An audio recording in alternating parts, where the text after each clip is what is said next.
और इसी तरह सुश्री ममता बनर्जी जो कर रही हैं बंगाल में,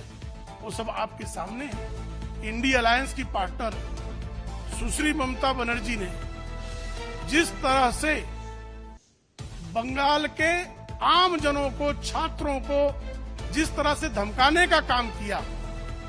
जिस तरह से उन्होंने कहा कि यह आग जो है वो असम, उड़ीसा,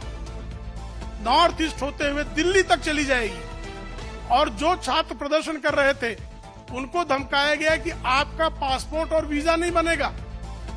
एक संवैधानिक पद पर बैठी हुई मुख्यमंत्री की इस भाषा पर जिस तरह की चुप्पी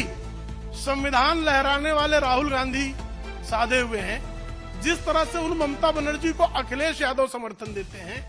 जिस तरह से ऐसी अराजकता की धमकी देने वाली मुख्यमंत्री के समर्थन में तेजस्वी यादव खड़े होते हैं, इससे इंडी अलायंस इस देश में किस तरह से आग लगाने का इरादा रखता है। याद रहे, श्रीमान राहुल गांधी पहले ही इस देश में आग लगाने की धमकी दे चुके हैं। चुनाव के समय परिणाम आने के पहले समाजवादी पार्टी के अखिलेश यादव भी इस देश में आग लगाने की धमकी दे चुके हैं। तो ये इंडी अलायंस के नेता भ्रष्टाचारियों को बचाने के लिए, व्यभिचारियों को बचाने के लिए, बलात्कारियों को बचाने के लिए इस देश को बारंबार आग के हवाले करने की जो बात कर रहे हैं, वो निश्चित तौर पर ये दिखा रहा है कि टुकड़े टुकड़े गैंग इनके भीतर जो है बहुत भली भांति प्रवेश कर चुका है। इसलिए जो है वो इस तरह की बातें बार बार कर रहे हैं। हमारी ऐसी स्थिति में मांग है, एक, श्रीमान मल्लिकार्जुन खड़गे के विरुद्ध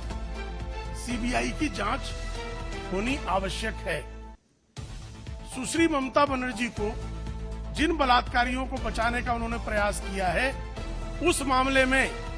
जब तक स्वयं ममता बनर्जी का लाई डिटेक्टर टेस्ट नहीं होता, तब तक इस मामले की तह तक पहुंचा नहीं जा सकेगा। कल जो टेप आए हैं, ऑडियो टेप्स, जिसमें बलात्कार पीड़िता के परिजनों को अस्पताल के एक अधिकारी द्वारा किए गए फोन में किस तरह से झूठ बोला गया, वो सिद्ध हुआ है। तो निश्चित तौर पर एक अस्पताल की असिस्टेंट सुपरिंटेंडेंट ने यह फोन किसी बड़े अधिकारी के कहने पर किया होगा, किसी सरकार के बड़े रसूखदार व्यक्ति के करने पर किया होगा। और सुश्री ममता बनर्जी मुख्यमंत्री होने के साथ साथ वह राज्य की स्वास्थ्य मंत्री भी हैं, और जिस तरह से उन्होंने आनन फानन में उस कॉलेज के प्रिंसिपल को पदोन्नति जैसा कार्य किया, अच्छी जगह ट्रांसफर करके, उससे यह आशंका दृढ़ होती है। और जिस तरह से सुप्रीम कोर्ट की अवमानना करने का काम तेलंगाना के मुख्यमंत्री ने किया है, समग्र कांग्रेस पार्टी को इस देश की संवैधानिक संस्थाओं से माफी मांगना आवश्यक है।